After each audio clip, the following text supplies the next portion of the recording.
Hi. இந்த Amazon பிளிப்கார்ட்ல எல்லாம் கரண்டா sale போயிட்டு இருக்கு. பொருள்லாம் வாங்குறமோ இல்லையோ சும்மா ஸ்க்ரோல் பண்ணி பார்த்துட்டே இருக்கிறது. இன்னைக்கு அப்படிதான் இமை மறந்து இருந்ததால நேரம் போனதே தெரியல. அப்புறம் கடகடன்னு போயிட்டு லஞ்சுக்கான ப்ரிப்பரேஷனை ஆரம்பிச்சிட்டேன்.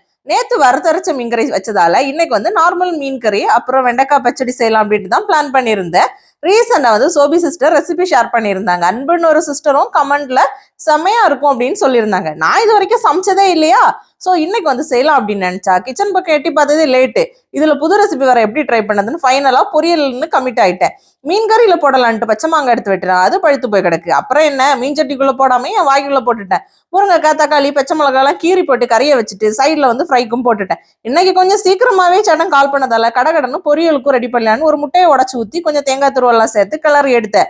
இந்த டைம்ல மீனும் கொதிச்சுட்டு ஃப்ரையும் ரெடி ஆகிட்டு சேட்டன் வரவே இன்னைக்கு அமோகமா லஞ்சம் முடிச்சாச்சு. உங்க வீட்டுல என்ன லஞ்சுன்னு சொல்லுங்க. அப்ப இந்த ரோட்ல இருந்து மீட் பண்ணட்டா. பை.